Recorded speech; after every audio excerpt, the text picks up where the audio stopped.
хөрөнгөний зах зээлийн хөгжлийг дэмжигч Бичил Глобус санхүүгийн байгууллага. Бүх үзэж байгаа хүмүүст энэ орой мэндийг хүргэе. Яг одоо хөтлөгч Ану миний бие хүндэт зочдтойгоо зах зээлийн чимээ нэвтрүүлгийн шинэ дугаараар та бүхэнтэйгээ уулзж байна. Хөрөнгөний зах зээлийн хөгжлийг дэмжих зорилготойгоор 10 чухал сэдвийг онцолж байгаа зах зээлийн чимээ нэвтрүүлгийн энэ удаагийн дугаараар бид хөрөнгөний зах зээлийн дижитал шилжилт нэртэй сэдвийг онцлон хэлэлцэхээр цугларсан байна. За тэгээд урилгын маань хүлээж авч ирсэн зочдтой баярлалаа. Орой мэнд. Орой. За баярлалаа. За би үзэгчтэй зочдтой танилцуулъя. За миний баруун гар талаас Монголын үнцаасны арилжаа эрхлэгчдийн холбооны гүйцэтгэх захирал буюу Ишиг. Миний зүүн гар талаас Intelligent Finance компани гүйцэтгэх захирал Төрийн Жаргал. За мөн миний баруун гар талаас Улаанбаатар үнцаасны бирж компани гүйцэтгэх захирал Даваа Жаргал. За миний зүүн гар талд Stocklab Securities үнцаасны компани гүйцэтгэх захирал Амар Батнаар хүрэлцэн ирсэн байна. За дахин баярлалаа. Тэгээд нэг зүйлийг сануулхад хэдүүлээ гоё чөлөөтэй хэлэлцээ тий хөрөнгөний зах зээлийг таниулах зорилготойор хийж байгаа хэлэлцүүлэхдээ бас аль болох энгийн үг хэлгээр яриарай гэж би зочдоос хүсдэг байгаа. За тэгээд зочид маань эхнээсээ нэг нэгээрээ одоо байгууллагынхаа үйл ажиллагааг танилцуулаач гэж хүссэн. Яг одоо үзэгчдэд зориулаа тий. За үнцаасны арилжаа эрхлэгчдийн холбооны гүйцэтгэх захирал буюу Ишиг захирлаас эхэллээ. За манайх 1995 онд байгуулагдсан хөрөнгөний зах зээлийн анхны мэрэгжлийн байгууллагууд одоо нэгдэж мэрэгжлийн холбоо байгуулагдсан ийм холбоо.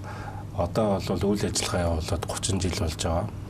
За бид бол зах зээл дээрх мэрэгжилтнүүдийг бэлтгэх тэднэр сертификат болгох бас өөрийгөө зохицуулах байгууллагын чиглэлийн дагуу мэрэгжлийн байгууллагуудад хяналт тавих.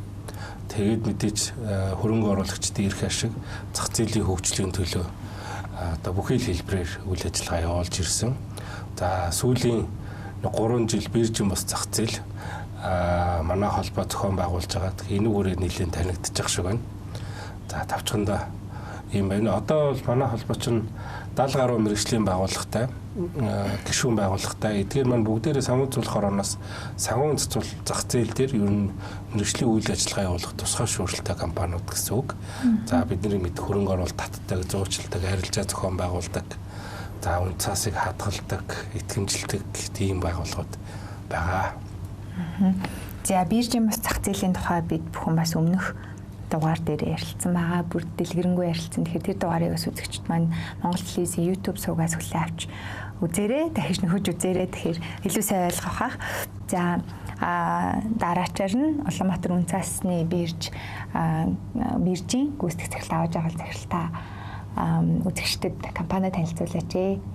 Яг үзэгчид ер нь бол Монголын хөрөнгөний биржийг илүү мэдээд байдаг. Гэхдээ Монголд одоо өөр бирж байд юм уу гэж сонирхож байгаа үзэгчдэд зориуллаа тий. За бүгдэнд арай минь төргий. За Улаанбаатар үнцаасны бирж болохоор яг албан ёсоор 2015 онд бол байгуулагдчихсан Монголын анхны хувийн бирж. Тэгээд манай биржийн санаачлага болохоор Монголын хөрөнгөний зах зээлийн яг мэрэгжлийн оролцогч нарын санаачлагаар ер нь бол энэ биржийн зах зээлийг хурдтай хөгжүүлэх шаардлагатай байна. Тэгэхээр энэ хөгжлийг бий болгохын тулд хувийн хвшлийн оролцоо тэр дундаа одоо мэрэгжилтнүүдийн санаачлага энэ чухал юм байна гэдгийг ер нь бол ойлгоо. Тэгээ гадны биржүүдээс туршлага 2008 оноос хойш эхэлж судалсан. Тэгээд тэр дундаа Nasdaq, Hong Kong гэдэг юм уу те яг илүү юм хөрвөх чадвартай биржийн загварыг судалж агаад одоо бирж 2015 онд бол байгуулжсэн. За тэгээд 15 оноос хойш бид нар яг өөрсдөө энэ дэд бүтцийн арилжаа тооцооны системийг хөгжүүлээд тэгээд зах зээл дээр энэ бүртгэлийн үйл ажиллагаа, арилжаа тооцооны үйл ажиллагааг арай өөрөөр ерөөхдөө бол нэвтрүүлж исэн. За тэгээд үнцаасны компаниудад болохоор илүү олон боломжуудыг олгодог. Яг эцсийн эрхлэгч арилжаачдын хувьд бол илүү хөрвөх чадвартай байхаар энэ тогтолцоонууд бол бий болгосон. За тэгээ хувийн хвшлийн хувьд гэх юм бол бид нараас мэдээж баггүй олон сорилтуудтай тулгарч зах зээл дээр танигдаж чадаагүй онжлууд бол маш одоо их хугацааг өнгөрүүлж исэн. Тэгвэл яг нөгөө хувийн хвшил тууштай ингээд олон жил явсны хүчинд бид нараас сүүлийн жилүүдэд зах зээл дээр маш эрчимтэй сайн танигдж байгаа 30 орчим үнцаасны компани манай гишүүн. За тэгээд одоо сүүлийн жилүүдэд бид нар анхны Монголын хөрөнгөний зах зээл дээр анхны ETF-ийг гаргаж ирсэн. Одоо түүнээс хойш бол бонд тэг хөбөөцийн жил 2 дахь том хөбөөц манад л гарах гад ингээд явж байгаа. За тэгээд бид нараас энэ үйл ажиллагаагаа улам өргөжүүлээд яг энэ хөрөнгөний зах зээлийн технологийн тал дээр бол яг цогц дэд бүтцийг нь бол хөгжүүлж ажиллах юм зорилттойгоор ажиллаад явж байгаа юм бирж байна. За маш их баярлалаа. Гэтэ би төвчтөөсөө сүсгэд нөгөө одоо хибүүц гэдэг ч юм уу тиймэрхүү мэрэгжлийн хэллүүдийг бас бүтнээр нь хэлээрэй гэж хүсэж байгаа. Үргэлжлүүлээ хөнгөр баталгац үнцээс 2 дахь удаа гарч байгаа гэх тээ. За Intelligent Finance буюу iFinance те компани захирал төрийн жаргал захирал компанийн тухай танилцуулж. Энэ бол мэдээллийн технологийн салбарын хүн байгаа тий. Би бол яг өөрөө цэвэр IT мэргэжилтэн байгаа. За тэгээ манай компани бол 2020 оноос хойш байгуулагдсан. За тэгээ тэрнээс хойш тасралтгүй одоо зохицуулалттай байгууллагуудын back office, front office, за тэгээд хэрэглэгч рүү зориулсан вебсайт, аппликейшнийг хөгжүүлдэг байгаа. За BDD-ийн хувьд бол Монголын арилжааны онлайн арилжааны анхны систем болох DBX-ийг 22 онд хүлээж аваад за тэгээд тэрнээс хойш 3 жилийн хугацаанд тэрэн дээр нь back office систем болон front office-ын шинжилтүүд явсан байгаа.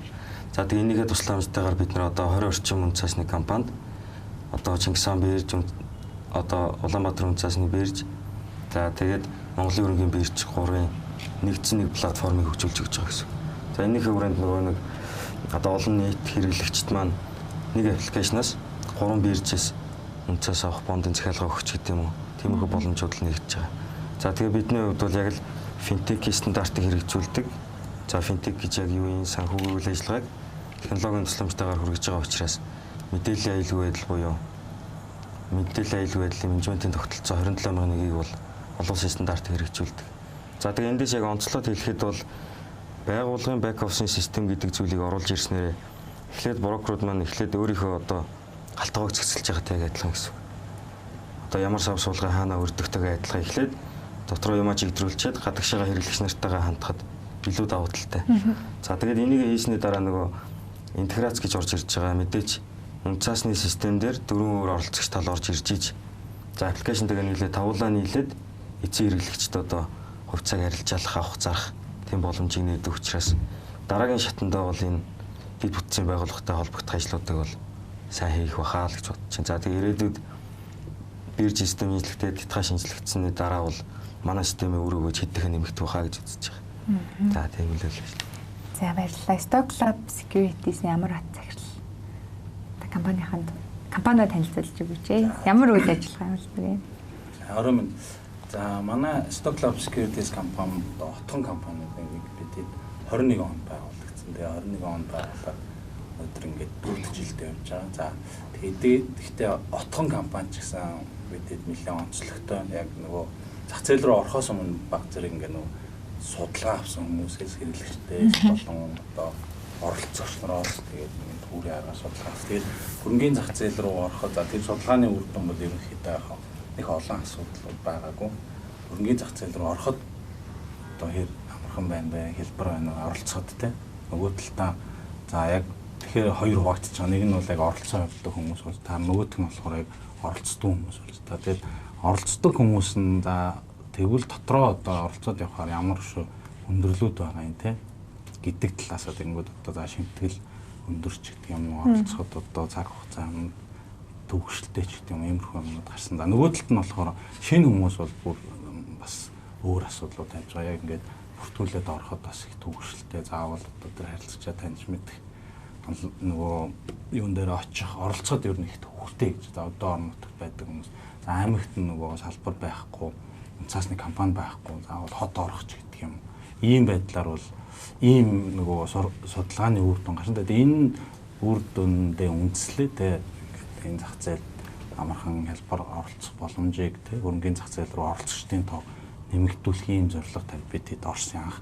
Тэгээд орсноос хойш бол тэгээд хоёр онцлогтой байгаа. За хамгийн чухал бид хэд өөрснөө амарчсан аппликейшн платформ хөгжүүлж байгаа. За хоёр дахь нь болохоор түрүү хэлсэн нөгөө судалгаан дээр гарсан үндэслэл те хөрөнгөний зах зээл рүү ороход ерөөс амархан болгоно. Тэгээ онлайнаар гар утасны аппликейшнаар ордог болъё гэдэг. Өмнө нь бол байсан гэдэг аппликейшнууд байгаад давхар нөгөө талдаа одоо төлбөр тооцооны асуудал ч гэдэг юм. Энэ гарахаар зайлшгүй банкн дээр очих, зайлшгүй одоо унцаасны компани дээр нэг удаа очих ч гэдэг юм уу. Ийм байсан. Тэгээ энийг ямар ч байсан онлайн болгоё, амархан болгоё гэдэг ийм юмыг бид хэд чинь нөөцлөцөөрөөд 22 онд анх унцаасны хадгаламжийн төв тэгээд манайх санхүүгийн зохицуулах хорон дээр Stock Lab, Hype бидэд хамтраад энэ санамж жижиг зурсан. За тэгээ энээс хойш энэ ажил маань маш одоо үр дүнтэй явж тэ гадаад байгаа монголчууд, хөдөө орон нутгад байгаа монголчууд заавал одоо энэ тэнд очоод юм таасан дээр гар үсэг зурхгүйгээр данс нээж хөрөнгөний зах зээлд энэ оролцох юм боломжийг төвсөн. Тэгээд бусад компани ч гэсэн одоо нөгөө техник, технологийн шийдэл нь болж ивэл энэ боломж бүгдэд нээлттэй болсон. Тэгэхээр нөгөө талаар бол энэ хөрөнгөний зах зээлд оролцогчдын тоон хүртээмж нэмэх талд нь одоо ажиллаж байгаа. Энэ тал руу хөгжүүлэлтэн дээр нь ажиллаж байгаа юм хотхон компани нэг байгаа. За баярлалаа. За энэ дээр яг одоо амраа захирал суурийн тавьсан дээр би Улаанбаатар Унцаасны биржийн даваа жаргал захирлаас асууя. Яг нь үзэгчд үзэж байгаа учраас бүр энгийн ойлголтоос эхлэе л да тэгээд хэдүүлээ. Одоо юу гэдэг хөрөнгөний биржээс хүмүүс хувьцаа авахгүй явж байгаа тий хувьцаа болон бусад бүтээгдэхүүнүүдийг хөтлөж авч байгаа. Тэгээд тэрнийхэн тул ямар ч гэсэн мэдээж Унцаасны компани бид нэр аппликейшнуд ашиглаж байгаа. Өөр ямар одоо Унцаасны компани сонгосноос шалтгаалаад тэнд бид нэр хувьцаа захиалахад Монголын хөрөнгөний биржээр захиалга бүртгэж байгаа гэж ойлгоод байгаа. Тэгэхээр Улаанбаатар Унцаасны биржээс хувьцаа авах үйл явц нь ямар юм бэ? Одоо мэдээж бид нар бол очих шаардлагагүй болсон тухай бол мэдээд байна тий. Ямар нэгэн байдлаар. Тэгээд тэнд ямар дижитал үйл явц явагдаж байгаа вэ гэдэг та нэг энгийн бүр хамгийн энгийнээр тайлбарч өгвөл тий. Одоо яг хөрөнгөний зах зээлийн одоо ингээд дижитал асуудлыг ярихаар яг бирж эсвэл Унцаасны компани систем хоёрыг хүмүүс ихвчлэн нөгөө голчлон шууд ингэж ярьдаг. Одоо жишээлбэл шорт зээл арилжаа хийхэд бол бирж нь ямар нэг юм хийх ёстой юм шүү ч гэдэг юм уу тий. Тэгэхээр яг үүний цаана ямар зүйлс байдаг вэ гэхээр энэ хөрөнгөний зах зээлийн дэд бүтц гэдэг зүйл байгаа. Дэд бүтц нь өөрөө арилжаа буюу тулгалтын платформ, төлбөр тооцооны клиринг, тэгээд одоо арилжаа хийсний дараа хадгаламж. За тэгээ үүний дараа бас нөгөө дата мэдээлэл олгодог одоо анализ хийдэг байвал бас илүү сайн. Тэгээд энэ бүх зүйл нь өөрөө юутайгаа Унцаасны компани системтэйгээ бас ингээд цогцоороо холбогдож явах хэвээр. Тэгээ анханасаа энэ дэд бүтцийг ерөөхдөө олвол бий болохдоо энэ бүх зураглал маань өөрөө хэр одоо өөр хоорондоо уялдаатай байх юм те. Нэг хүн ингээд одоо Унцаасны зээл аваад шорт арилжаа хийчихээр цаана Унцаасны компанир нь ямар эрсдэл учрах юм, тэр эрсдлийг яаж хаах юм гэдэг асуудлууд бол тавигддаг. За тийм манай яг энэ онцлог гэх юм бол яг энэ бүх зүйлийг яг манай биржийн одоо байгуулсан хүмүүс маань гадны одоо технологиос суралцаж хийсэн учраас одоо энэ бүх нь бол маш их одоо цаагаараа одоо зөв зохион байгуулалттайгаар хийгдсэн гэсэн. За тэгэхээр яг бид нар бол яг одоо яг энгийнээр бол манай гишүүн Унцаасны компаниуд бол систем технологийн хувьд бол яг нөгөө 2 өдрийн дараа төлбөр тооцоо хийгээд явж байгаа тэр энгийн процесс бол яг одоогоор л ижилхэн ч гэсэн олгогдсон байгаа боломж нь гэх юм бол Унцаасаа барьцаалж одоо зээл авах. За эсвэл нөгөө байхгүй хугацаагаа аваад шорт зээл хийх зэрэг боломжууд нь бол аль хэдийн байгаа гэсэн үг манай дээр. Тэгээд дээрэс нь бол бид нар бас Унцаас гаргагч нар болон нийцсэн хэрэглэгч нартай зориулаад одоо шимтгэлийнхаа нөхцөлийг бас тодорхой хэмжээнд бол илүү өрсөлдөхүйц байлгах хичээж байгаа. За тэгээ бүр нарийн ингээд технологийн асуудлууд ярих юм бол тэгээд энэ нөгөө нэг хувьцаа худалдаж авч байгаа хурдч байд юм уу те арилжааны хурд зэрэг дээр бол илүү ингээд бас юм нарийн тохиргоонууд бол байгаа. Илүү олон мэдээллийн одоо арилжаанд орж байгаа хүмүүс хардаг те. Тэгээ илүү хурдтайгаар худалдаж авдаг ч гэдэг юм уу. Иймэрхүү боломжууд бол ерөнхийдөө бол байгаа гэсэн үг яг. Гэхдээ одоо зөвхөн Улаанбаатар Унцаасны биржийн өөрийнх нь платформоор бид нэр хөлчлүүлэх үү? Тийм, ер нь бол одоо Монголын хөрөнгөний бирж байна уу, Улаанбаатар бирж байна уу, Чингис хаан бирж байна уу? Бид нар бол яг биржийн систем гэдэг нь өөрөө яг нэг тулгалт хийж байгаа энэ платформ. Тэгээ цаана нь бол нэг л төвлөрсөн хадгаламжийн төв байгаа. Тэгээ манай нэг онцлог гэх юм бол бид нар өөрсдөө энэ дараагийн төлбөр одоо тооцоонд оролцдог клиринг гэдэг зүйлээ хийдэг гэсэн үг. За тэгэхээр яг энэ нөгөө нэг эцсийн хэрэглэгч нарт бол Унцаасны компани энэ одоо дэлгүүрүүд дотроос ингээд зуучлаад барааг нь авч өгч байгаа гэсэн үг шүү дээ. Тэгэхээр энэ цаана байгаа дэлгүүр нь яг ямар байгааг яаж харуулахыг Унцаасны компани бас тодорхой хэмжээнд шийднэ гэсэн үг. Тэгэхээр ерөнхийдөө бол гадны орнуудад бол аль биржээс бүтээгдэхүүн худалдаж авч байгааг бараг ер нь бол мэддэггүй. Одоо Монголд яг энэ тогтолцоор одоо шилжнэ гэдэг түрүү манай iFinance-ийн захирлаас хэлж байна. Тэгээд тэгэхээр яг ил харагдах зүйлийн хувьд гэх юм бол одоо нөгөө Унцаасаа барьцаалаад зээл авах те шорт арилжаа их боломжууд нь бол байгаад байгаа гэсэн үг. За, буян шиг захирлаа хувьд болохоор бид нар хөрөнгөний биржийн тухай ч юм уу ингэ яриад байна тий. Биржийн бус зах зээл гэхээр яг одоо бас л таниулах гэдэг явж байгаа зах зээл шүү дээ одоо олон нийтэд те. Мэргэжлийн оролцогч талууд бол мэдж байгаа. Гэхдээ одоо яг тэр дижитал процессыг нь үйл явцыг нь тайлбарлаж өгөөч ээ. Бас анхудаа асууж байгаа үнд те. Биржийн бус гэдэг чинь яг биржтэй адилхан систем юм уу? Яаж захиалга өгд юм бэ? Яаж орд юм бэ гэдэг ч юм уу те. Тэр. За тэгэхээр би нөгөө өмнөх асуулттай нэгтгэж нэг тайлбарлахад ер нь манай зах зээлийг иргэдэд таниулж байгаа хөрөнгөний зах зээл рүү орно гэдэл би юу хийх ёстой юм? Би хаана юунд хандах ёстой юм гэдгийг харуулж байгаа нь яг л хамгийн анхны одоо дансны хэрэгтэй компаниуд манай үн цасны компаниуд байхгүй. Жишээлбэл Stock Club хамгийн одоо залуу үн цасны компани манай зах зээлийн бүх үйлчлэгийг санал болгож байгаа. Тэгэхдээ өөрийнхөө аппликейшнээр дамжуулаад санал болгож байгаа гэсэн. Тэгэхээр одоо хөрөнгөний зах зээлийн нийт үйл ажиллагааг бол үн цасны компаниудаар нэг хэсэг нь одоо дамжуулж тэр аппликейшнээс эсвэл салбарууд дээрээс нь манай зах зээлийн үйлчлэгийг авч байгаа. Нөгөө талаас iFinance бол манай зах зээл дээр байгаа 20 гаруй үн цасны компанид бас аппликейшн дэд үтцэн шийдээ явж байгаа. Тэгэхээр эдний програмаас бас хүмүүс за ашигласнараа хөрөнгөний зах зээлийн үйлчлэгийг авч байгаа. За тэгээд түрүүний даваа зохицлтыг хийдэг бол энэ болгоны арт бид дэд үтц гэдэг нэг хэдэн бүтэц байгаа. Үнцаас хадгалдаг. Тэгээд үнцаас хүмүүс авч зархаар нь төрнийх нь мөнгөний төлбөр тооцоог нь шилжүүлдэг, тооцоо хийдэг, шимтгэл хураамжаа бодож авдаг гэд ийм тооцоо хийж байгаа. За ингээ хоёр хүн хоорондоо үнцаасаа арилжахын тулд биржүүд оюу одоо бид нэр захуудгийн хэлээ сурцсан. Аль нэг захаа сонгож жагаад тухайн зах дээр байгаа бүтээгдэхүүнийг одоо лангуун дээр байгаа үнцаасыг л авч зарж байгаа үнцасны компаниудаар дамжуулаад тэгэхээр ерөнхийдөө биржийн бус зах зээл бирж 2 яг алгоритмийн хувьд бол нэг л ажил хийж байгаа. Авч зарах гэж байгаа хоёр үнийг л үнцасны компаниудаас одоо зурчлуулад ирсэн хоёр үнийг л бид уулзуулж байгаа. Тэгэхээр бид бол захиалгуудыг бүртгэж аваад хооронд нь тулгана гэдэг нь одоо санал нийлсэн хоёр захиалгыг л бид тулгаад тэгээд нөө төлбөр тооцооныхоо байгууллагад авчиж өгөөд энэ хоёр хүний төлбөрийг нэгээрээ хадгалж байгаа газар нь за энэ хоёрын чинь хөрөнгө нь өөрчлөгдсөн шүү гэдэг ийм л ажил хийж байгаа.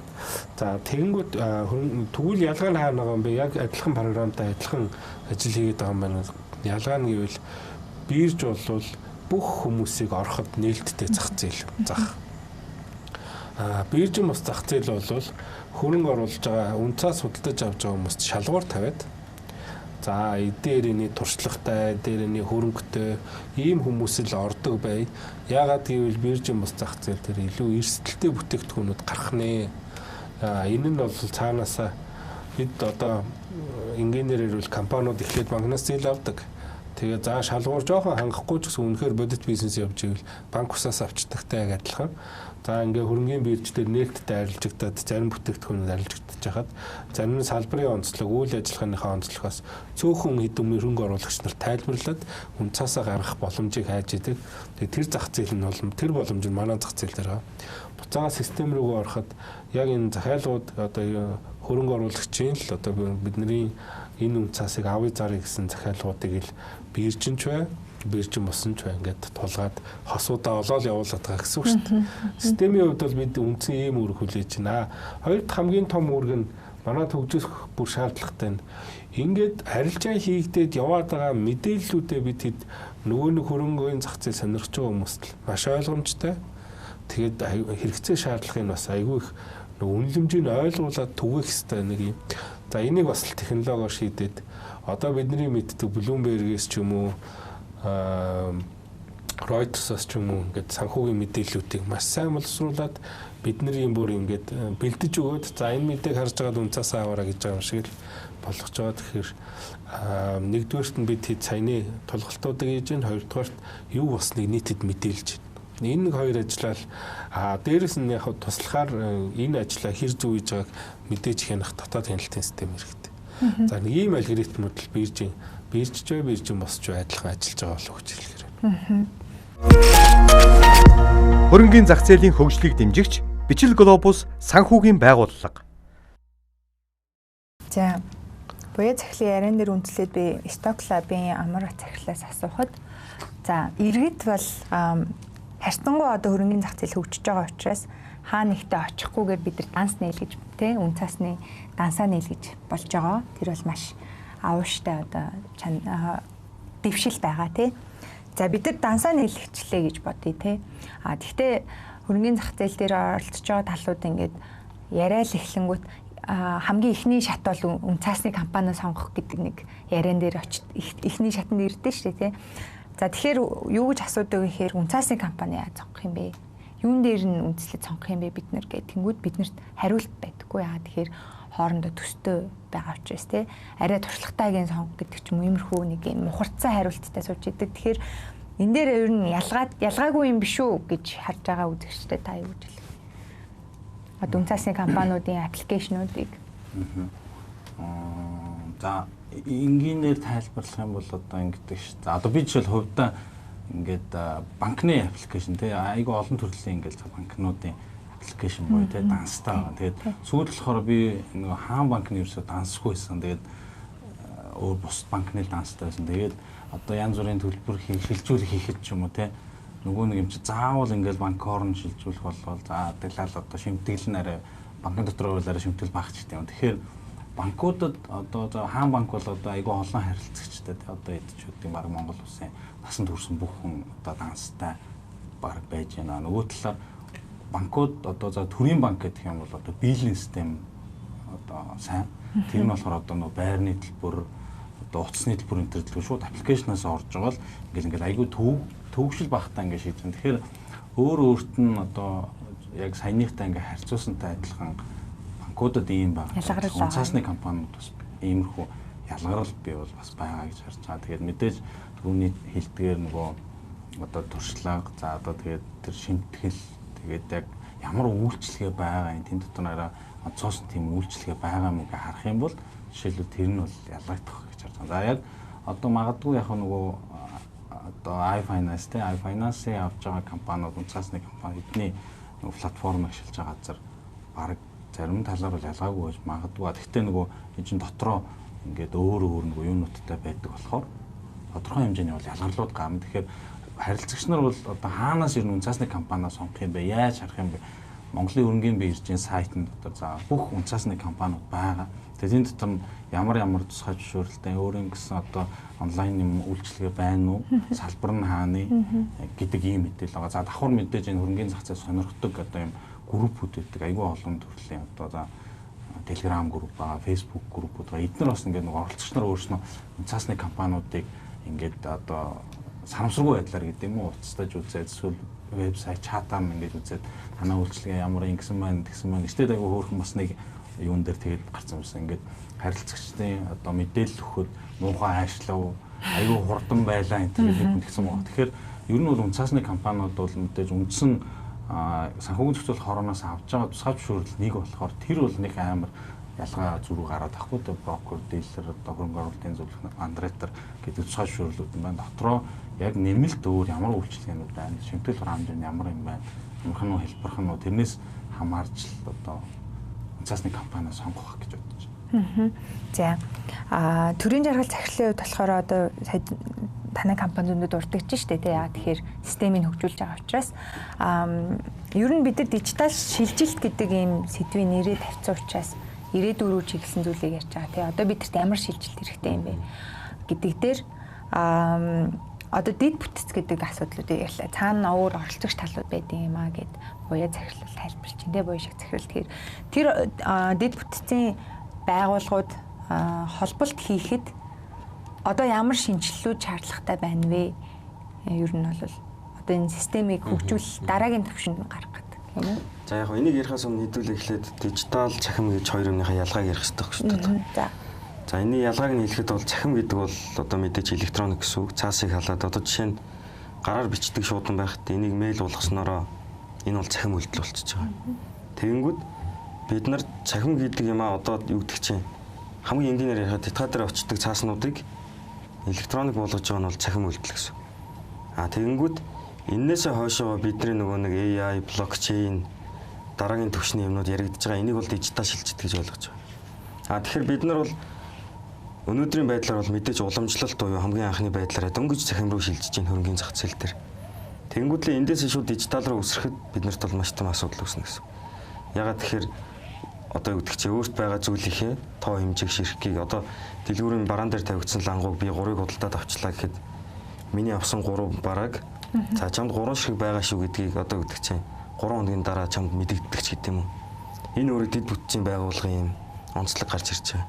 Тэнгүүд бид нар хамгийн түрүүнд дэд бүтцээ шинжилж хийж цаашаа явахгүй бол өнөөдөр iFinance-ийн хувьд iStock-ыг 20 үнцаасны компанид хийгээд өөрсдийн чадхаараа дэлхийн хамгийн сүүлийн үеийн технологиг ашиглаад гадны туршлагыг судлаад Inbox, Stos, гадны тайлагнал ISO стандарт хангаад эхний нөгөө суур одоо уул усаар ярих юм бол булаг шандан ингээд усаа тодорхой хэмжээнд куб-метр кубээр гаргаж өгөхгүй бол тэр нь ингээд процесс нь жигд явахгүй байгаа болохоор асуудалтай байж үзэж байгаа. Миний бодлоор бол хамгийн түрүүнд Хятагийн системийг сайжруулах хэрэгтэй гэж бодож байна. Араас нь бирж маань хууль эрх зүйн орчноо харж агаад технологийн хөгжилтэйг хууль нийлүүлэхгүй бол хууль нь мэдээж хоцорсон, Хятад нь хоцорсон. Одоо миний надад байгаа мэдээлэлээр бол сүүлийн 10 жилийн хугацаанд бол огт шинжилт ороогүй байгаа. За тэгээд Монголыг одоо юу гэдэг чинь валютыг Монгол руу оруулж ирэх талаар ярьдаг мөртлөө Монголоос одоо энэ системүүдэд зориулж гараад байгаа валютуудыг огт ярьдаг ч гэдэм юм.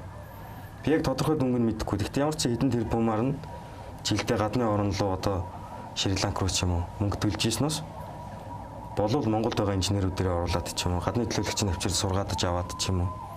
Тэгээд сайжруулчих юм бол ирээдүйд энэ асуудал шийдэгдсийн дараа бид нар нөгөө крипто валютыг өдөр шөнөгүй арилж байгаа их боломжтой. Наад зах нь ядаж л копи арилж байгаа их боломжтой ч гэдэм юм. Ийм зүйлсийг хийвэл илүү дараагийн шатанд орох байх. Ямар ч ингэж базаад хэлэх юм бол уламжлалтаас цахимаас дижитал руу шилжихийн тулд цахим дээр сайн анхаарчвал дижитал дараагийн түвшний нөгөө датан дээр суурилсан AI блокчейн ч гэдэг юм уу. Энэ зүйлс төр бол асуудал байгаа л гэж бодож байна. За энэ дээр Улаанбаатар биржийн даваа жаргал захирал анх яриагаа эхлэхдээ хэлсэн шүү дээ. Олон улсын туршлагуудыг маш их судалж байгаа хэлсэн юм аа. Бидний биржийг гэхээр мэдээж олон улсын энэ тренд тий одоо хаар яриагаар хэлэх юм бол тренд хаашаа явж байгаа юм бэ? Ер нь ингээд хөрөнгөний зах зээлийнх нь хөгжил нь ямар төвшөнд байгаа юм бэ тий? Одоо энэ зал хэлж чинь бид нар дөнгөж ихний дижитал шилжилтийг ярих бараг болоогүй байна гэд.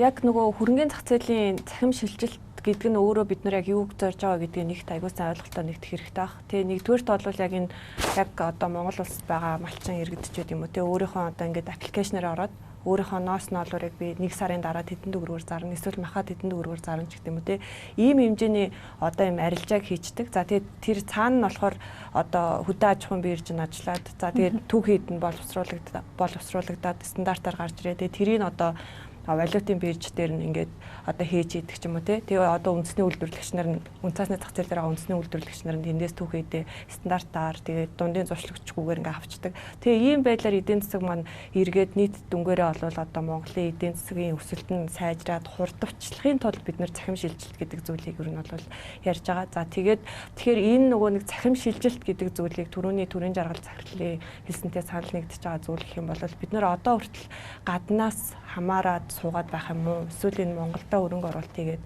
сурах хэвээр нөө хаваа сураад явах юм уу гэдэг сонголтыг ер нь бол нэгт хийх хэрэгтэй баг. Тэгээд манай биржийн хувьд бол хамгийн зөв одоогийн өнцгөөс бол дүнжээ хамгийн зөв зүйл нь бол бид нар маш хэцүү байсан ч гэсэн 2008 оноос эхлээд энийг өөрсдөө сураад тэгээд өөрсдөө Монголтой арилжаа тооцоог нь хийгээд тэгээд брокерийн систем дээр бас иймэрхүү асуудлууд гарах юм байна. За тэгээд эцсийн эрхлэгч нартай брокертай юм олон давуу талыг олох юм чинь эцсийн хэрэглэгчтэй бас одоо давуу талыг олох юм байна гэдгээ ер нь бол хийчээд явж байгаа нь айгүй чухал байгаа. Тэгээд энэ бол яг Монгол улсын яг нөө эдийн засгийн аюулгүй байдал гэдэг талаасаа улс орны амбиц гэдэг талаасаа тий манай энэ IT-ийн залуучуудын технологийн хөгжил мэдлэг за дээрэс нь одоо хөрөнгөний зах зээл дээр ажиллаж байгаа хүмүүсийн мэдлэг мэдээлэл за тэгээд иргэдийн нөгөө санхүүгийн цахим хүртээмж гэдэг зүйлтэй бол бүгдээрээ маш их уялдаатай.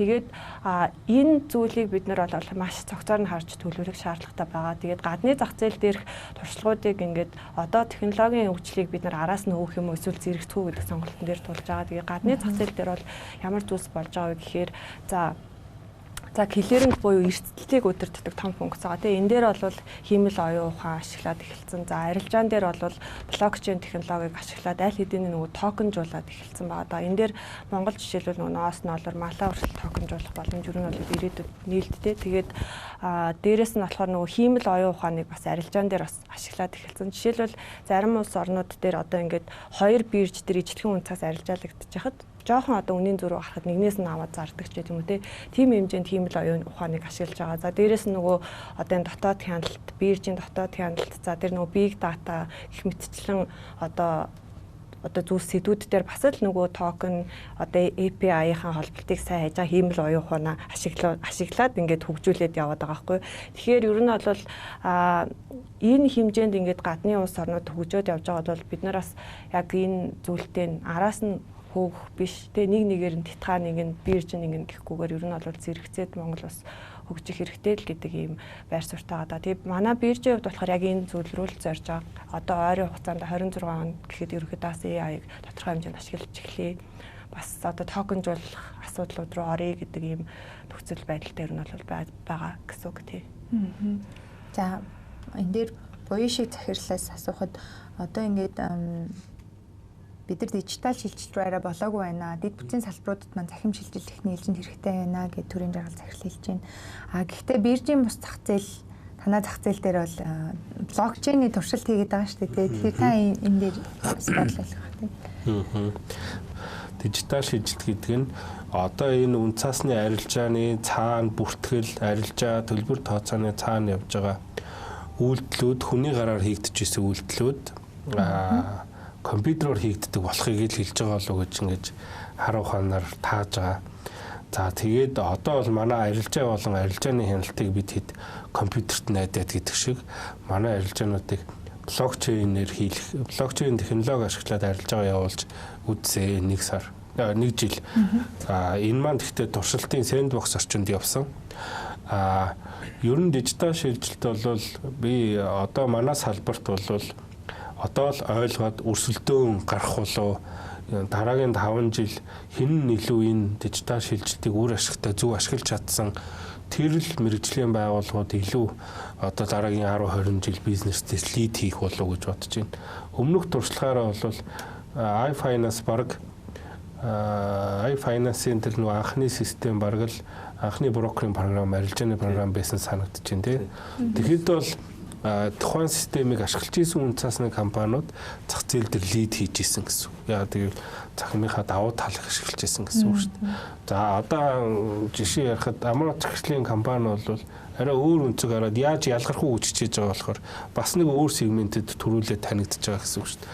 Тэгэхээр одоо яг дараагийн бид ингээд захим дээр сайн нэг өрсөлдөж үзлээ. Өстой хийж байгаа ажлуудаа компьютерлөө шилжүүлээд одоо яг дараагийнхд бол зах зээл дээр оролцогч нар хэн илүү энэ шинэ технологиг үр ашигтай ажиллах вэ гэд манай IT-ийн салбар томоор нь ярих юм бол би энэ бүс нутагта санхүүгийн салбарт ялангуяа том өрсөлдөх чадвар сайтай юм байна гэж зүгээр энэ тэнд ингээ явж байхад ойлгосон. Одоо бид нэр энэ яаж амьдрал дээр хүмүүсийн амьдралд үр ашиг өгөх вэ гэхээр зохицуулагч байгууллага, бодлого тодорхойлж байгаа хүмүүс, энийг хийж байгаа хууль эрх зүйн орчныг бүтээж байгаа хүмүүст хурдтай ойлгуулж тэрийг л орчныг бий болгох ажил хамгийн том сорилт юм байна. Хувийнхны зүгээс харахад гээд. Гэхдээ энэ бас амархан биш. Гэхдээ манай төр харцангуй уян хатан сүүлийн жилүүдэд захин хөгжлийн яамтай болсон. Энэ тал дээр ажлууд хийгээд одоо санхүүгийн цуглахаараа саяны блокчейнтэй манай технологийн хүртэл сэндбоксын орчинд 1 жил ажиллаж байгаа. За одоо бид бол энийгээ бараг цаашид бүрэн ашиглаад явах боломжтой юм гэдэг үнэлтэнд хүргээд. Тэгэхээр ингээ нэг талаасаа бид бол босод бүс нутагтаа ингээд санхүүгийн салбартах энэ IT-ийн захим хэрэглээгээрээ бол бид ажгүй болцсон байна гэж хардаг. Тэгээ төр засагч гэсэн энэгээр өршөлдөхгүй бол нэрнгэсээ оцрох юм байна гэдгээ ойлгох юм байна гэд. Одоо бол нэгдүгээрт нь миний ойлгож байгаагаар маш сайн бид нар хяналт мэдээллийн аюулгүй байдлаа хангах хэрэгтэй юм байна. Одоо мэрэгжлийн хүмүүс их ажил. Хоёрдугаарх нь төр засаг энийг ойлгоод энэ дижиталын давуу талуудыг түрүүний хэлдэг AI арилжаа хийж байгаа, AI тооцоо хийж байгаа. За блокчейн, big data дээр AI-ууд анализ хийж байгаа. Энэний хэрэглээг нэвтрүүлэхэд энэ хууль журам одоо нэг энэ хууль эрх зүйн орчныг л бий болох хамгийн том ирээдүйн сорилт болох юм байна. Тэрийг дижитал шилжилтээр технологиор ашиглаж уралдах юм байна. Бид хэд хин сайн уралдах нь давуу тал авах юм байна. Тийм л үнцэг одоо харж байна. Биржийн бас зах зээл бол сая блокчейний 1 жилийн харилцаа дэчгүй одоо бидний хэрэглэгчийнүүдээр бол дэчгүй болчлаа гэж бодож байгаа. Ягаад гэвэл энэ дээр одоо би үнцаасаа зарчаад мөнгө авах гэж хагас өдөр ч юм уу орой олчих юм бол маргааш хүлээдэг байсан. Одоо тэр өдөртөө аваад тэр мөнгөөрөө буцаад үнцаасаа шууд бодит цагийн гормоор одоо шууд буцаад авчдаг. Орой ч гэсэн буцаад өөр үнцаас авчдаг. Энэ боломжийг бүрдүүлэх гэж бид хэд туршиж байгаа. Тэгээд энэ технологиг бас Монгол компани хөгжүүлсэн. Тэгэхээр би бол түрүүн нэлдэг шиг манай дижитал шилжилтэнд хувийнхан IT-ийн салбар болон санхүүгийн салбарынхаа их үйлсэглэн өрсөлдөөнтэй байгаа хувийн бирж ч гэсэн харин энэ эрх зүйн орчнууд айгүй тодорхой болоод бид нэр аюулгүй байдал гэдэг бас наталж харуулах юм шиг байна. Тэр хууль баталж байгаа хүмүүст энэ бол одоо зөв болжээ гэд яг манайхтай адилхан миний мэдж байгаагаар Сингапур, Хонконг бүгд ийм сэндбоксын орчинд блокчейн AI-уудыг санхүүгийн салбартаа туршаад байгаа бас зэрэгцээд том жижиггүй сонирхож байгаа шиг уралдаж байгаа шүү. Тэгэхээр бид одоо нэг хайхтар хоцорлоо гэж бараг л зэрэгцээд ирсэн ч болов гэж зарим талаараа тийм мэдрэмжтэй байдаг. Яг манай блокчейний энэ бирж хүмүүс арилж байгаа бол харьцангуй оролцогч зүйтэй нөгөө мэргэжлийн хөрөнгө оруулагч оролцогч зүйтэй. Гэхдээ үр ашиг нь зах зээл дээр одоо өгөөж өгөх бол бодит үр дүн гарах болов гэж харж байна. За Stock Lab-ийн амраа захирлаас бас чухал асуултыг асуух хэрэгтэй. Тэр нь яг үнцасны компаниудын эдгээр аппликейшнийг ашиглаж байгаа. Гэхдээ нэг зах зээл дээр бас нэг тийм яриач багтаа ер нь олон нийтэд тэгдэг шүү дээ, тэ. Яагаад энэ нөгөө coin авж байгаа платформуд тийм амархан байжээж амархан учраас баг бид нэр авсан шүү дээ олноороо гэд. Тэтэл үнцасны компаниудын аппликейшнийг жоохон амар биш вэ гэдэг нэг төөрөгдөл үүсгээд байна гэдэг ч юм уу, тэ.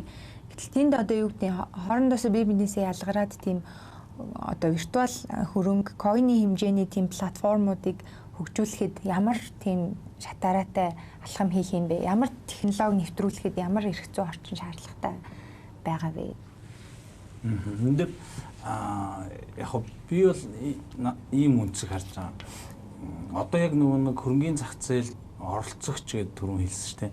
Маш хязгаарлагдмал байсан. Монгол бол одоо бид нэг дөрөв судалгаа авсан гэдэг чинь тэр судалгаа ингээд авч яхад яг нэг тэр 21 оны явцаа бол нэг байнгын оролцдог эдийн таамаглалаар нэг 4,000 орчим хүн. Тэгээд тухайн үед за үн цаасны данстай гэдэг юм бол нэг 2 сая 200 мянган л хүн данстай. Тэгэхээр бусад хүмүүс яадаг ерөөс сонирхдгүй, оролцдог. Энэ ерөөсөө одоо нөгөө хуучин тэр цэнхэр ягаан тасалбар гэж нэг орж ирээд одоо баахан юм болоо бараг л хамаг мөнгөний ингээд одоо ямар ч үр ашиггүй юм байсан те улсын ямиг бараг ингээд авцсан гэдэг нэг юм жоохон юм сүрэг сэтгэлдүүлтэй гарцсан. За тэрнийхэн дараа нь 2012 онд ч те нөгөө Эрдэнэс 5 толгой гэж нэг дагч дараагийн одоо хөрөнгөний зах зээлийн ойлголтыг Монгол улсын иргэдэд ингээд өгсөн байгаа. Заавал данстай байх хэрэгтэй юм байна. Тэгжиж нөгөө 1072-ийн одоо үнцаасаа өөр дээрээ байршуулах юм байна. Тэгээд ногдол шиг авах юм байна гэх. Тэгээд тэрний одоо ачаар гэдэг юм ахаад нэг үнцаасны данс нээж байгаа хүмүүсийн тоол нэмэгдсэн. Түүнээс биш яг нөгөө стил одоо арилжаанд орж байгаа хүмүүсийн тоо байнга одоо орж хөрөнгө оруулалт хийгээд хоримтлал хийхдээ хөрөнгөний зах зээл дээр арилжаад байгаа бүтээгдэхүүнээс те хувьцаа, бонд авдаг энэ хүний тоо одоо хүртэл маш цөөхөн байна. Сая сүүлд арилжааны банкуд орж ирээд 5 том арилжааны банкны нөлөөгөөр за нэг 30 мянга хүрсэн нэг удаа ингээд ямар ч байсан арилжаанд орсон бол нэг 30 мянга орчим хүрсэн байна. Энэ бол 3 сая хүнтэй одоо за 3 сая 500 за насанд хүрсэн нэг 2 сая 500 байлаа гэхэд хангалтгүй.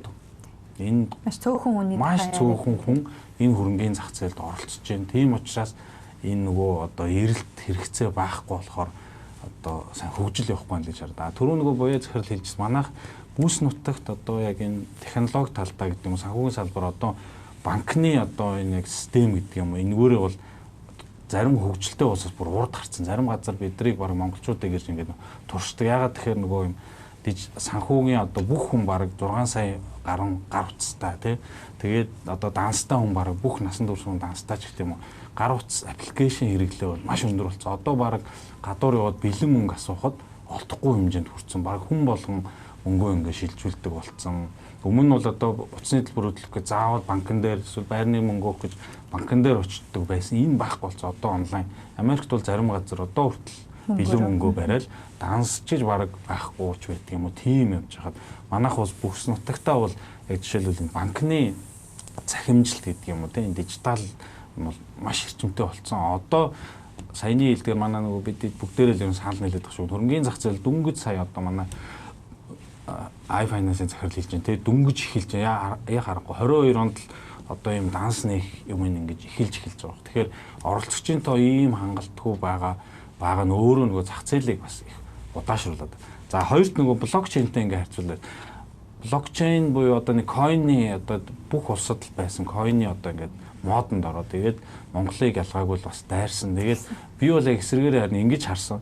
Койны одоо тэр хүмүүс ингээ орсноороо тэр аппликейшнийг хэрэглэсэн нь баг энэ нөгөө нэг хөрөнгөний зах зээлийн арилжаанд орох тэр авах нь ямар ингэж авах юм байна. Зарахтаа ингэж зард юм байна. Мөнгөө ингэж дансанд шилжүүлдэг юм байна.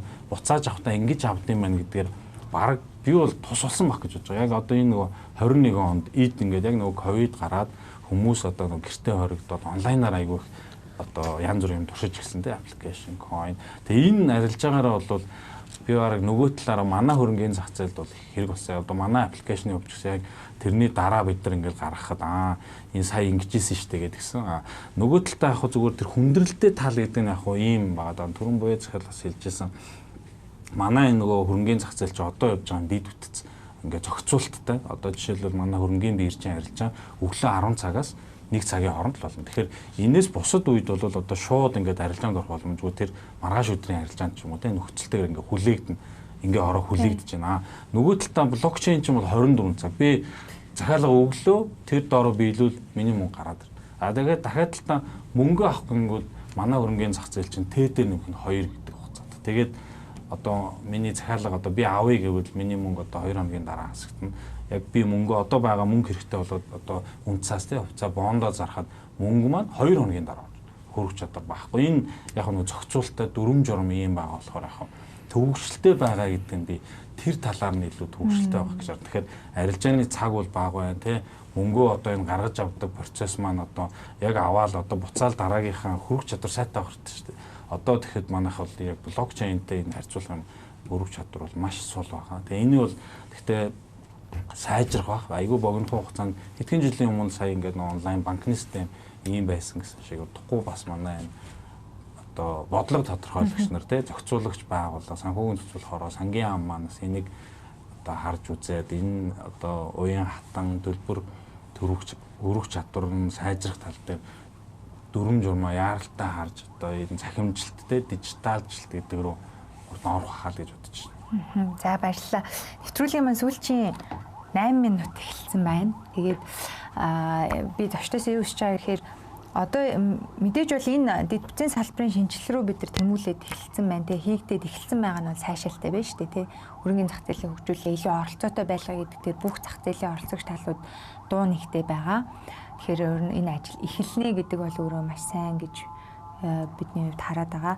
Тэгэхээр нэг зочин маань 2 минутын хугацаанд яг одоо энэ хууль эрх зүйн орчин ч юм уу энэ дижитал шилжилт, захим шилжилт гэдэг зүйлд үр дүнтэй нэг та гаргалгаа шийдэл санал болгооч гэдэг ингээд зочин болгоноос 2 минутаар хариулээд явъя. Төрийн жаргал захирлаа.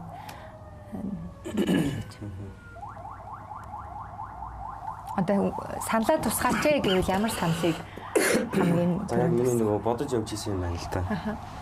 За энэ дээр бидэд болохоор үнцээс арилж эрхлэгчтэй холбоотойгоо бол хамтрагч гишүүн гэж өвдөг байгаа.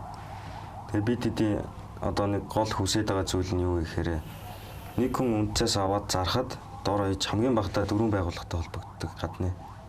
За тэгээд одоо тухайн брокерийнхоо аппликейшнтэй нийлээ 5 байдаг бол энэ 5-ын оролцогч талууд хоорондоо нийлээд хоорондоо нэг IT-ийн зөвлөл байгуулчих гэж байгаа. Одоо өөрөөр хэлбэл сангийн яамнаас ч юм уу их хурлаас нэг юм батлагдлаа гэхэд тухайн нэг огноо зоодог. Тэр огноондоо 7 хоногийн өмнө мэдэгдээд брокерууд нь одоо үйлдвэрлэгч бид нар нь гинт сандрахгүйгээр за сарын хугацаа өгсөн бол эхний 7 хоногт шинжилгээг нэгээд 2 дахь 7 хоногт нь хөгжүүлэлтийг хийгээд сүүлийн 7 хоногт нь одоо ингээд тестээ хийгээд ч гэдэг юм уу. Ямар нэгэн байдлаар энэ бэлтгэлтэй болохгүй байх гэж бодож байна. Тэгээд энэ зүйл байгуулагчнараа яах вэ гэхээр ирээдүйн санхүүгийн технологи гэдэг юм нь одоо хуультай нийцж байгаа үгүй мүү гэдгийг гаргаад ирнэ. Одоо банк усын зах зээл хөгжсөн шиг аюулгүй байдал талдаа давхар яаж хөгжих юм бэ гэдгийг гараад ирнэ. За наад захын iFinance-ийн ERP одоо юу гэдэг чи back office систем байлаа гэхэд тэр систем дээр яг юу хийх ёстой юм? Хэрэглэгч яг юу хүсэж байгаа юм? Зан төлөв нь яг ямар юм? Одоо Монгол хүний насжилт одоо ихтгэл үнэмшил юу юм ч гэдэг юм уу? Энэ бүгд дээр суурилсан юм чиглэлүүд гараад ирэх байх гэж бодож байна. Аль болох юм хэвийн журмаар хоорондоо бие биенийг өөрчлөлт хийж үзэхгүйгээр эвтэйхэ холбогдоод ажлуудаа явуулвал асуудал баха гэж үзэж байна. За энэ дээр бол би цахим хөгжил харилцаа холбооны яамтай бас хүсэлт гаргаад одоо энэ хэсгүүд дээр манай үйл ажиллагаа явуулдаг. Энэ дээр туслалцаа үзүүлээч. Зөвлөлт төр хамтраад өгөөч гэдэг бол хүсэлтийг тавьж байгаа. За. Тэрэн дээр бол хариу өрөх байхаа гэж. За маш их баярлалаа. Одоо технологи талаас хөгжүүлэгчд бас холбоотой болёо. Тэгээд ингээд саналаа нэгтгэл гэсэн санаа юм. Бас нөгөө талаас зохицуулагч нь хамт гэсэн. Тий. За даваа жаргал захирлын үед та өөрийн 2 минут дээрээ яг ийм шийдэл санал болгооч. За энэ асуудлаар бас бид нар бас нэлээд удаан ингээд бодож санал болгохоор шийдлүүд бол гаргасан. За тэгээ энэ дээр бол нэгдүгээрт бид нар яг энэ одоо бид нар өөрсдөө хөрөнгөний зах зээлээ огцом ингээд хөгжүүлэхийн тулд засгийн газрын түвшинд бол энэ асуудлыг авч үзээсэй гэж бодож байгаа. Бодлогын уялдаа нэгт бол хэрэгтэй. Одоо яамд хоорондын уялдаа зөвхөн сангийн яам биш, эдийн засгийн хөгжлийн яам, захин хөгжлийн яам тий. Тэгээд тэрийг одоо татвараар өгч өргөддөг ч үгүй юм уу. Одоо ийм уялдаа хэрэгтэй. Хоёрт болохоор энэ дэд бүтцийн одоо яг энэ бүтэн зураглал тэгээд дэд бүтцийн энэ бүтэн зураглал технологийн уялдаа бол одоо хийгдэх хэрэгтэй. Тэгээд энэ бүтэн зураглал нь өөрөө зөвхөн одоо нэг хөрөнгө оруулагчаас гадна энэ хөрөнгөний зах зээлийн хэрэглэгч нар чинь өөрөө нөгөө хөрөнгө босгож аж ахуй нэгжүүд байдаг учраас энэ хөрөнгө босгож аж ахуй нэгжүүдэд тэр нөгөө экосистем цахим хөгжүүлэлт гэдэг зүйлийг бас давхар хийгээсэй гэж хүсэж байгаа. Яагаад гэвэл одоо нэг үнцаас гаргаж бүтээгдэхүүн гаргах гэх тэр нь одоо маш амар цахим байвал илүү амар шүү дээ. За тэгээд тухайн цахимаар одоо ингээд өргөдлөө гаргаад үнцаасаа гаргацсан ингээд компани мэдээлэл дээр одоо эцсийн хэрэглэгч нар өөрөө дата анализ хийж одоо хөрөнгө оруулах хэмжээнд ингээд ерөнхийдөө бүх талыг харсан цахим хөгжүүлэлтийг хийгээсэй гэж хүсэж байгаа. За тэгээ гуравт нь болох юм бол яг энэ бүх ажилдаа өөрөө энэ хувийн хвшлийн оролцоог нэмээсэй гэж хүсэж байгаа. Яагаад гэвэл доктортой урт хугацааны хөгжил бол хувийн хвшил дээр л явагдана. Тэгэхээр төр маань өөрөө энэ бүх юмыг хийх гээд одоо оролдох ерөнхийдөө бол хэрэггүй. Ерөнхийдөө энэ бодлогын уялдаануудыг гаргаж өгөөд хувийн хвшилтэд итгээд тодорхой хэмжээний ажлуудаа ингээд хуваарлаад бүр ингээд төрийн үүргээсээ салгаад ингээд ажилласаа л гэж хүсэж байгаа. Тий. За баярлалаа. Буян шиг захирал. За бид энэ дижитал шилжилтийг салбартаа яаж үр ашигтай ажиллаж тэгээд салбар үр ашигтай ашигласнараа хөрөнгө оруулагч одоо манай 3 сая иргэн энэ үнцаасны зах зээлийн өгөөжийг яаж хүртэх вэ? Хурдан шуурхай, энгийн, амархан байх ба гэдэг тухай эцсийн зорилго болох бах. Би түрүүн хэлсэн тэгээд дахиад нэг уриалахад одоо бол манай IT-ийн салбар бол энэ санхүүгийн салбарт аппликейшн хөгжүүлж байгаа систем дэд бүтц бий болгож байгаа байдлаараа бол өрсөлдөхүйц байгаа. Тэгэхээр өмнө нь бол нэг хэдэн жилийн өмнө ковидос өмнө ч юм уу хувийн хвшил санаачлаг гаргаад ирэхээр зохицуулагч байгууллагаас юу гэдэг нь хууль журам байхгүй гэдэг нэг юм хурдталд ордог байсан бол одоо яг энэ биржийн бус зах зээлийн сайн туршлага бол энэ зохицуулалтын сэндбокс орчинд бидний нөгөө төрийнхэнд ойлгуулъя гэдэг байгаа санхүүгийн цул хорооны сэндбокс орчиж төрийнхэнд ойлгуулъя гэдэг байгаа үр өгөөж ашигтай юм шүү гэж санал болгоод байгаа тэр нөгөө IT-ийн шийдлүүдээ дижитал шийдэлтийн одоо цагийн шийдлүүдээ бол тэнд турших бүрэн боломжтой болсон. Тэгэхээр буцаад одоо юу гэдгийг хөгжүүлэгч нар IT-ийн салбарын мэрэгчлэнүүд бол энэ санхүүгийн салбарт ямар нэгэн шинэ санаа ч юм уу өрсөлдөөн бий болгож байгаа бол энэ сэндбоксын зохицуулалтын орчныг нэгдүгürt туршиж үзэж ашиглаасаа энийг мэдээсэй гэж нэгдүгээрх нь хүсэж байна. Хоёрдугаарх нь бол яг нэг шүмжилт ер нь нийтлэхээр Монгол улсад үзэгдэж байгаа бол яг хувийнхны нэр оролцоог илүү сайн дэмжиж тэгш өрсөлдөх боломжоор ингээ хангаад өгчих юм бол төрийн оролцоо бага байх тусмаа салбарын хөгжил бол илүү өөр ашигтай хурдан хүнд ээлтэй ч юм уу ийм байх юм шиг байна. Энэ бодолтой бол нэг ийм хоёр бодолтой л суулаа сая. За баярлалаа. Амраа захирал сүүлийн хариулт дээрээс нэлээд шийдлүүд санал болгосон. Гэхдээ та сүүлийн 2 минутаа ашиглаад тий шийдэл санал болгооч. За тий. За урьдчилсан аюу хурдтай за одоо саяны цахим шилжилтэлээ өнөөдөр ингээ ярьсан сэдвийн өрөөнд цахим шилжилттэй цаашлаад одоо ингээ дижитал болоод улам ингээ за блокчейн гэд болоход одоо ирээдүйд бол зайлшгүй бах. Энэ улаасаа ингээд болно явна цаг хугацааны туршид бол энэ хийгдэх бах. Одоо энийг өшөө төрөлөөлөхөд энэ одоо 2 жижиг санал байна. За нэгдүгээрт бол одоо арилжааны цаг маань бол маш бага байна. За энэ арилжааны цагийг бол одоо уртсгаж үзвэл ямар үт юм бол уул нь яригадаад байгаа гэж ойлгож байгаа. 10-аас 13 цаг биш магадгүй 14, 15, 16 ч юм уу те. За ийм байж болж байна. Хугацаа гэж авах уртцгаа саяны буян шиг захирал дийлдэг магадгүй сэндбоксто туршаат ч юм уу. Ийм боломж нь бол байгаа гэж байна. Хоёрт нь төлбөр тооцооны асуудал. Одоо тэд дээр нэмэх нь 2 гэдэг хугацаа бол за яг гадаад ойлгож байна. Гаднаас хөрөнгө оруулагч орж ирээ те банк хоорондоор ингээд дамжаад SWIFT-гээ явахад тэр 2 хоног зарцуулахад бол байж болох бах тэр Кастиан банкын тэр дотоодод өнөөдөр бол энэ тэд дээр нэмэх нь 2 бол жоохон сул тал болчиход байна. Энэ хуучин бол яг ингээд олон улсын стандарт гэж DVP гэж ярьж ирсэн бол энийг одоо магадгүй болдог бол T0 яг тухайн өдөртөө арилж байгаа хийдэг болох юм бол энэ зах зээлийн мань хөгжил юм байгаа энэ хөрөх чадрыг сайжруулахад маш төхөмтэй болох болов гэж харж байгаа. За энэ яг одоо дижитал талд аюу хурдан хэрэгжиж явах ийм 2 санал байгаа.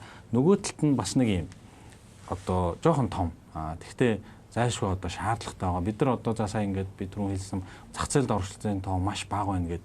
Тэгээд яагаад бага байна гэхээр одоо жишээлбэл за банкны салбар нийтдээ одоогийн байдлаар за нэг 8 сая гаруй данс байна. Хадгаламж болон харилцааны данс. Тэгэхээр арилжааны банкнд тодорхой хэмжээгээр хүмүүс хөрөмтлөл хийгээд одоо сүүлийн за одоо 91 оноос хойш ингээд 8 сая данс нь 21 их 80 төгрөг хөрөмтүүлж чадсан байна. За энд бол тодорхой хэмжээгээр их хуралтай засгийн газраас бол дэмжлэг байсан. Би бол энэ татврын дэмжлэг байсан гэж харж байгаа. Хүүгээс нь бол ямар ч татвар авдаггүй. Одоо хадгаламжийн хүүнээс татвар авдаг. Тийм болохоор хөрөмтлөлтэй болж чадсан юм байна гэж хараад байгаа. Одоо манай хөрөнгийн зах зээлд болохоор яг одоо ийм дэмжлэг бол яг нэг 2-3 жилийн хугацаатай нэг ийм одоо 90-50 ч гэдэг юм хувь явж байгаа. Гэхдээ энийг бол бүр байхгүй болгоод одоохондоо энэ юун татвар төлөх битэл ойлголттой санхүүгийн ойлголт хөрөнгийн зах зээлийн ойлголт нь маш бага нөхцөлд нэг тодорхой нэг хугацаагаар энэ татврын бодлогоор дэмжиж гэх юм бол хөрөнгийн зах зээл бол маш хурдтай хөгжиж цаашлаад эн чинь бизнесийн орчин одоо иргэдийн санхүүгийн амьдралд бол маш хэрэгтэй болох хаа гэж бодож байгаа. Тэгээ бүх хүмүүс энэ хөрөнгийн зах зээлд орох чинь маш амархан шүү. Энэ мэргэжлийн хүмүүс гэж ойлгоод идэм байлээ. Ерөөсөө тийм ш дэлгүүрт ороод талхавж байгаатай адилхан аппликейшн татаж аваад одоо нэг банкны одоо эсвэл ямар ч үнцаасны компани дамжуулж ороод одоо хувьцаа авах чинь маш амархан шүү. Ороорой гэж би одоо үзэж байгаа хүмүүстэй уриалмаар байна. Амар цагтаа маш их баярлалаа. Яг одоо хэлмээр байгаа зүйлийг бас хэллээ те. Үзэж байгаа үзэгчд маань бүгдээрээ ер нь хөрөнгийн зах зээлд оролцоотой байх амархан шүү. Тэгэхээр зөвхөн 1702 зориулж нээсэн үнцаасны данс гэлэхгүйгээр өөрөө дахиад үнцаасны компани сонгоод дахин данс нийлгээд за тэгээд төвцөөнд хөрөнгө оруулаад энэ зах зээлээс бүгд өгөөж хүртэх боломжтой. За тэгэхээр энэ удаагийн дугаараа хэдүүлээ энэ хүрээд өндөрлүүлье. Хөрөнгийн зах зээлийн дижитал шилжилт нэртэй сэдвээр дугаард хүрэлцэж ирж маш чухал санаачлалаа өгсөн зочдтой бүгдэнд маш их баярлалаа. За өрсөн баярлалаа. За ингээд энэ дугаараа энэ хүрээж жаргаж байна. Тэгээд зах зээлийн чимээ нэвтрүүлгийн 8 сарын дугаараар үзэгчтэйгээ иргэд уулзъя. Дуустал нь үзсэн бүх үзэгчтэй маш их баярлалаа. Баярлалаа.